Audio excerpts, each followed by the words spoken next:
السلام علیکم ناظرین کرام، ترک داستان لائیو چینل پر خوش آمدید۔ آج کی ویڈیو میں ہم بات کریں گے خلافت عثمانیہ کے دوسرے سلطان ارطغرل غازی کے پوتے اور عثمان غازی کے فرزند سلطان اورحان غازی کے بارے میں۔ تاریخ میں آپ کو اورحان اول کے نام سے یاد کیا جاتا ہے۔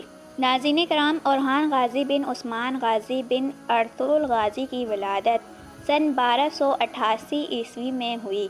آپ کی والدہ رابعہ خاتون تھی۔ آپ کے والد عثمان غازی کے قریبی رفیق شیخ ادب علی کے خاندان سے تعلق رکھتے تھے۔ جب 1317 عیسوی میں عثمان غازی نے اپنی سلطنت کا دارالحکومت بورسا بنانے کا فیصلہ کیا تو یہ مہم تقریباً 10 سال تک جاری رہی۔ اسی دوران عثمان غازی شدید بیمار ہو گئے۔ جب بورسا کے لوگوں نے ہتھیار ڈال دیے تو اورحان غازی نے سپاہیوں کی قیادت کرتے ہوئے شہر میں داخل ہو کر یہ فتوحات مکمل کی۔ عثمان غازی نے اپنی بیماری کے آخری ایام میں یہ خوشخبری سنی اور خوش ہو کر اورحان کو اپنا جانشین مقرر کر دیا۔ لیکن ناظرین کرام، ڈرامے میں اورحان بیگ کو بہت جلد ہی سردار بنا دیا گیا ہے۔ خیر، یہ تو تھی ڈرامے کی بات۔ اب ہم اپنی ویڈیو کی طرف واپس آتے ہیں۔ انہوں نے اپنی وفات سے پہلے ایک مفصل وصیت بھی فرمائی جو تاریخ میں آج بھی محفوظ ہے۔ ناظرین کرام، عثمان غازی کے انتقال کے بعد اورحان غازی خلافت عثمانیہ کے دوسرے امیر بنے۔ آپ کی عمر اس وقت تقریباً 40 سال تھی۔ اگرچہ آج ہم انہیں سلطان کہتے ہیں، لیکن حقیقت میں انہوں نے کبھی اپنے لیے یہ لقب استعمال نہیں کیا، بلکہ اپنے والد اور دادا کی طرح خود کو امیر کہلانا پسند کرتے تھے۔ آپ کو سلطنت عثمانیہ کا اصل بانی اس لیے کہا جاتا ہے کہ آپ کے دور میں ریاست کو مضبوط بنیادیں نصیب ہوئیں۔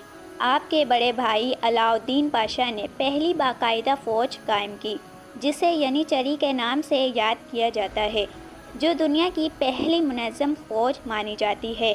اورحان غازی نے 1326 عیسوی سے 1359 عیسوی تک حکمرانی کی اور انہی 33 سالوں میں سلطنت نے غیر معمولی ترقی حاصل کی۔ ناظرین کرام، اپنے دور حکومت کے آغاز میں ہی 1326 عیسوی میں آپ نے نائکیو میڈیا کو فتح کیا۔ بورسا پہلے ہی سلطنت کا حصہ بن چکا تھا۔ اس کے بعد نائسیا پر حملہ کیا گیا، جو بازنطینی سلطنت کا ایک اہم شہر تھا۔ 1330 عیسوی میں یہ شہر بھی فتح کر کے سلطنت عثمانیہ میں شامل کر لیا گیا۔ اور ناظرین کرام، اورحان غازی نے شہریوں کو اجازت دی کہ چاہے تو کسی دوسرے علاقے میں منتقل ہو جائے، مگر اکثریت نے اسلام قبول کر کے وہیں رہنے کا فیصلہ کیا۔ 1333 عیسوی میں کاراسیہ نامی ترک ریاست کے امیر کا انتقال ہو گیا۔ اس کے بعد تخت کے لیے لڑائی شروع ہو گئی۔ اورحان بے نے انصاف کے نام پر مداخلت کی اور بالآخر 1336 عیسوی میں کاراسیہ پر قبضہ کر کے اسے سلطنت کا حصہ بنا لیا۔ اس کے بعد اناطولیہ کی کئی چھوٹی ترک ریاستیں بھی سلطنت میں شامل ہوتی گئیں۔ یہ تمام علاقے زیادہ تر ترک آبادی پر مشتمل تھے، مگر ساحلی شہروں میں یونانیوں کی بڑی تعداد بھی آباد تھی۔ ان میں سے بہت سے لوگوں نے بھی اسلام قبول کر لیا۔ ناظرین کرام، اورحان غازی کا دور امن و خوشحالی کا زمانہ تھا۔ تقریباً 20 سال تک کسی بڑی جنگ کی ضرورت پیش نہیں آئی۔ آپ نے اپنی توجہ ملک کی داخلی اصلاحات اور فوجی تنظیم پر مرکوز رکھی۔ آپ نے بورسا میں ایک شاندار جامع مسجد، مدرسہ اور شفا خانہ تعمیر کروایا۔ بڑے بڑے علماء و صوفیاء کو بلایا گیا اور بورسا علم و عرفان کا مرکز بن گیا۔ اسی شہر میں نائسیا کا پہلا مدرسہ بھی قائم کیا گیا، جو سلطنت عثمانیہ کا پہلا باقاعدہ مدرسہ تھا۔ اورحان غازی نے غریبوں کے لیے لنگر خانہ بھی جاری کیا، جہاں روزانہ سینکڑوں محتاجوں کو کھانا دیا جاتا تھا۔ ناظرین کرام، جب سلطنت عثمانیہ مشرق میں مستحکم ہو گئی تو اورحان غازی نے یورپ کی طرف توجہ دی۔ ان کی کوشش تھی کہ بازنطینی سلطنت کے یورپی حصے میں قدم جمائے جائے۔ اس وقت بازنطینی سلطنت بہت کمزور ہو چکی تھی۔